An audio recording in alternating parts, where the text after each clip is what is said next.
మొత్తం క్లీన్ చేశాను. ఇంకేమైనా కావాలా సార్? మల్లిక, బూస్ట్ గాని హార్లిక్స్ గాని కలిపి ఫ్లాస్క్ లో పోసేళ్ళు. ఓకే? అలాగే నువ్వు రాజు కలిసి హోటల్లో భోంచేసి ఆ తర్వాత ఇద్దరు ఏదైనా సినిమాకి వెళ్ళండి. మేము వచ్చేసరికి ఆలస్యం అవుతుందేమో సార్. లేటుగా రమ్మని చెప్తున్నాను. ఇదిగో వెళ్ళండి. Okay sir. ఏంటి సంజయ్, మల్లికని రాజుని ఎందుకు పంపించేశావు? ఎందుక మనిద్దరికి అడ్డం లేకుండా. పొద్దున్నుంచి వాళ్ళు మనకెప్పుడైనా అడ్డం వచ్చారా? చెప్పు, అడ్డం వచ్చారా? రాలేదనుకో, కానీ మనల్ని ఎవరో అబ్జర్వ్ చేస్తున్నారనే అనుమానం నీకొచ్చింది కదా. అవును, ఇప్పటికి కూడా నాకు అనిపిస్తోంది. ఖచ్చితంగా మనల్ని ఎవరో గమనిస్తున్నారు.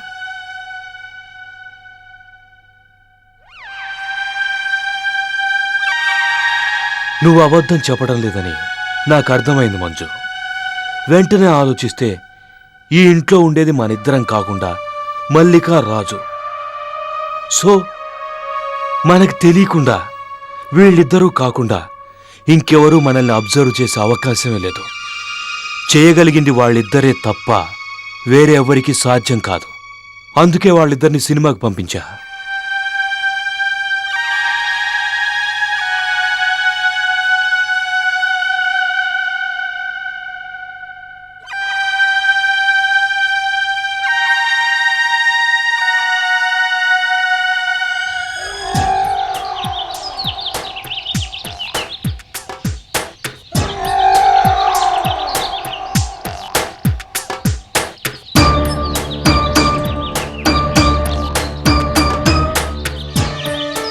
మల్లికెక్కడికెళ్ళింది?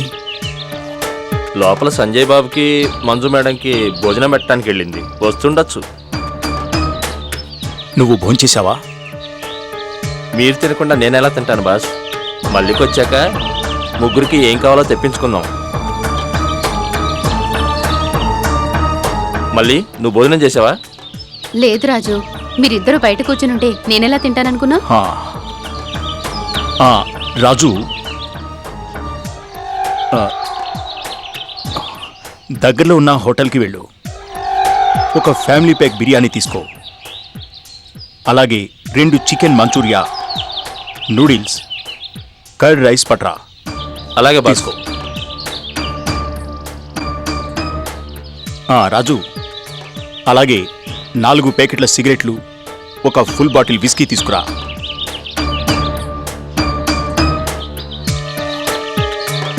మల్లిక, లోపల వాళ్ళు ఏం చేస్తున్నారు? కొత్తగా పెళ్లి చేసుకున్నోళ్ళు ఏం చేస్తారు? అదే చేసుకుంటున్నారు. అర్థమైందనుకుంటా. నువ్వు రాజుని పెళ్లి చేసుకోవాలనుకుంటున్నావు కదూ? రాజుకి నువ్వంటే చాలా ఇష్టం కదూ? అవును, నేనంటే రాజుకి చాలా ఇష్టం. కానీ నాకు ప్రతిరోజు వంకాయ కూరతో అన్నం తింటాం అలవాటు లేదు. ఈరోజు అన్నం తింటే రేపు పులిహోర తింటా, రేపు పులిహోర తింటే ఎల్లుండి బిర్యానీ తింటా. తింటానికే రోజుకో రకం చూసుకునే నేను ప్రతిరోజు ఒక్క రాజుతోటే కాపురం చచ్చినా చేయలేను. Good, I like it.